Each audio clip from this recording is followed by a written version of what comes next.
Idza matal insan, kalau manusia meninggal, inqata'a, putuslah amalnya, illa min salasatin. Illa min salasatin. Inqata'a min amalihi illa min salasatin. Amal yang lain putus. Ibu yang rajin baca Yasin, malam Jumat baca Yasin. Baca Yasin, setelah meninggal dunia putus. Ada orang mati baca Yasin.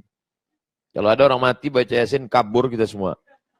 Salat duha, salat witir, salat tahajud, salat qabliyah, salat ba'diyah, salat isyraq, salat awabin, salat tasbih, salat hajat. Macam-macam salat. Setelah meninggal dunia, putus. Tapi ada satu amal yang tidak putus. Ada 3 kata Nabi. Illa min salasatin. Kecuali 3. Yang pertama, min sodaqatin jariyah. Sodakoh jariyah. Yang paling tinggi namanya zakat. Di bawah zakat namanya infak. Di bawah infak namanya sodakoh. Di bawah sodakoh namanya wakaf. Zakat, infak, sodakoh, wakaf. Apa bedanya Pak Ustadz? Zakat itu wajib. Ada nisabnya 85 gram emas.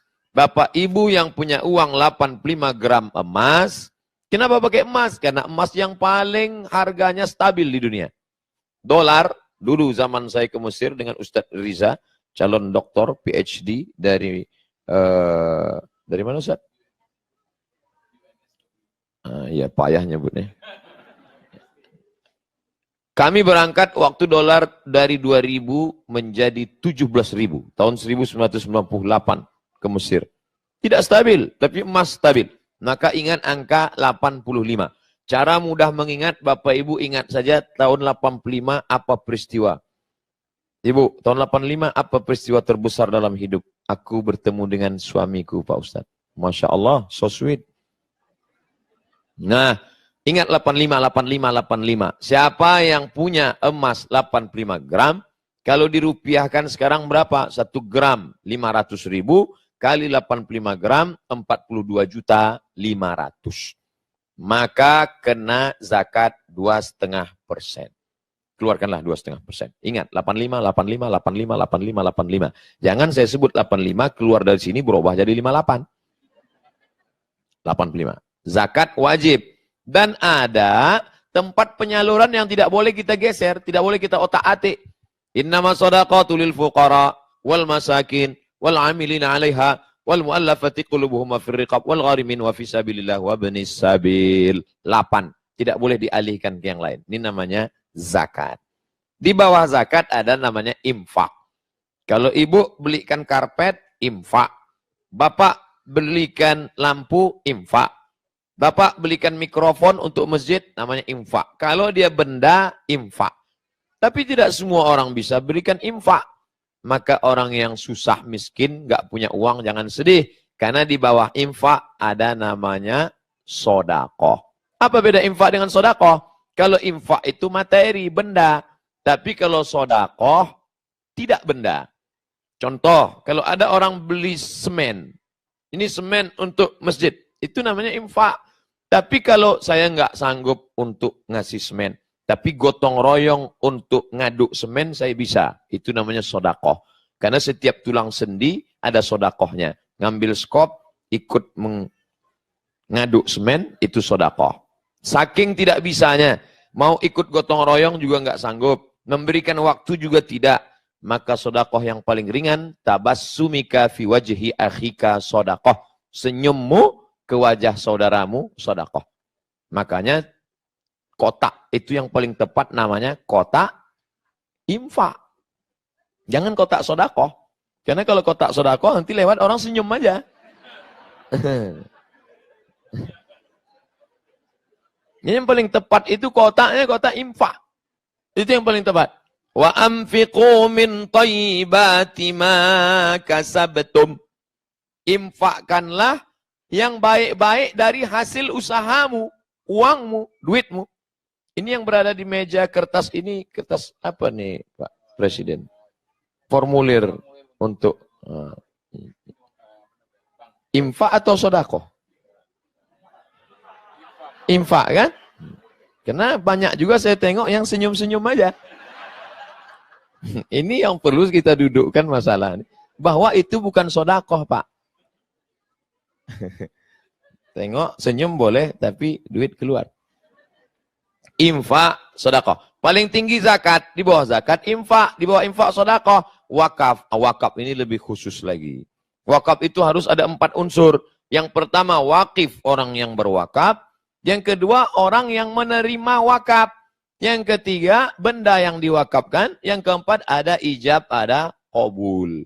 Aku wakafkan tanah ini 1 meter untuk Masjid Baitul Ma'mur tunai. Aku terima, sah. Ada yang berwakaf, ada yang nerima wakaf, ada benda yang diwakafkan, ada ijab dan qabul. Maka tidak tepat kalau dibuat kotak wakaf. Karena kita tidak pernah akad dengan kotak. Aku wakafkan ini, kotaknya menjawab, aku terima. Nah, ini pilihan kata-kata. Jadi kata itu tidak ada sinonim. Kata itu ada penuh penjelasan detailnya.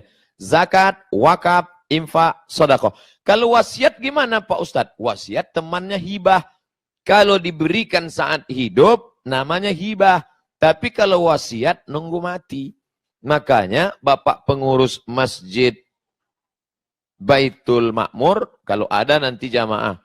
Pak pengurus Baitul Ma'mur, iya, itu ruko saya, itu saya wasiatkan untuk Baitul Ma'mur. Jangan senang dulu.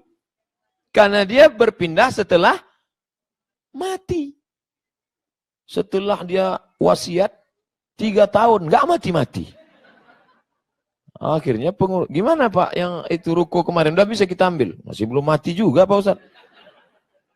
Beda dengan hibah. Kalau hibah begitu dia berikan, langsung berpindah.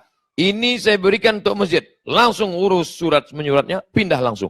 Tapi kalau wasiat, maka yang disebut dengan wasiat itu adalah materi, benda. Jadi kalau ada nanti orang, nak kalau aku mati, meninggal, tolong antarkan kuburku ke tempat aku lahir dulu, makamkan di tepi sungai, di bawah pohon bambu, angin sepoi-sepoi. Itu bukan wasiat. Jadi nggak perlu dilaksanakan. Katanya wasiat harus dilaksanakan. Kalau tidak nanti akan menjadi. Itu wasiat harta. Adapun wasiat yang tidak harta, ada kalanya malah haram. Salah seorang jamaah meninggal di satu kota.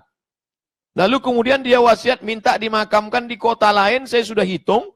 Dari kota ini 7 jam ke ibu kota provinsi. Dari ibu kota provinsi ke kampung halamannya 4 jam. 7 tambah 4, 11 jam. Sementara ini mayat akan busuk. Dia nelpon saya, Ustaz Somad. Ya, ini almarhum berpesan katanya jenazahnya wasiatnya pulang ke kampung halaman. Tapi keadaannya sudah begini. Saya bilang makamkan di tempat di mana dia meninggal. Loh, ini wasiat Pak Ustaz. Kalau tidak kami laksanakan nanti gimana? Yang namanya wasiat itu harta, duit, benda. Adapun pesan seperti ini ada kalanya malah haram. Karena menimbulkan mudarat. Nanti kalau hantunya gentayangan Pak Ustadz, makanya jangan terlalu banyak nonton film hantu. Masa hantu nonton film hantu? Bapak Ibu yang dimuliakan Allah Subhanahu wa taala.